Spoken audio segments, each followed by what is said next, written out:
अच्युतं केशवं रामनारायणं कृष्णदामोदरं वासुदेवं हरिं श्रीधरं माधवं गोपिकावल्लभं जानकीनायकं रामचन्द्रं भजे।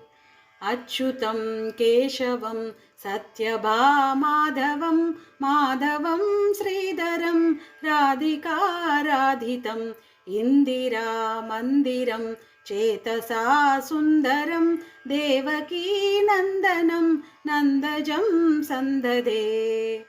विष्णवे जिष्णवे शङ्खिने चक्रिणे रुक्मिणी रागिणे जानकी जानये वल्लवी वल्लभायार्चितायात्मने कंसविध्वंसिने वंशिने ते नमः। कृष्ण गोविन्द हे रामनारायण श्रीपते वासुदेवाजित श्रीनिधे अच्युतानन्त हे माधवाधोक्षज द्वारकानायका द्रौपदी रक्षका।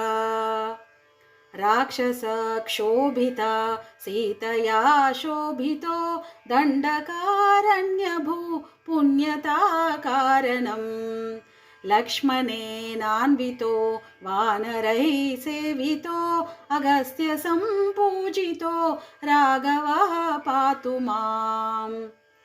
धेनुकारिष्टः निष्टकृद्वेषिणां केशिहा कंसहृद्वंशिका वादका पूतना कोपक सूरजाकेलनो बालगोपालक पातु मां सर्वदा।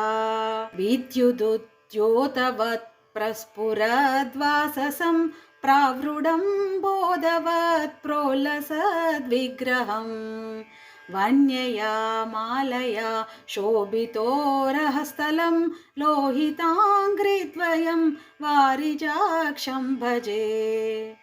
कुञ्चितैः कुन्तलैर्भाजमानाननं रत्नमौलिं लसत्कुण्डलं गण्डयो हारकेयूरकं कङ्कणप्रोज्ज्वलं किङ्किणीमञ्जुलं श्यामलं तं भजे।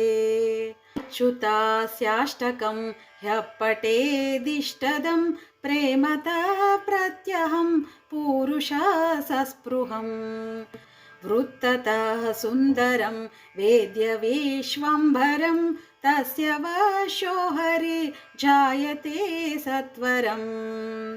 अच्युतास्याष्टकं ह्यः पठेदिष्टदं प्रेमतः प्रत्यहं पूरुषसस्पृहम् वृत्ततः सुन्दरं वेद्य विश्वम्भरं तस्य वशो हरि जायते सत्वरम्।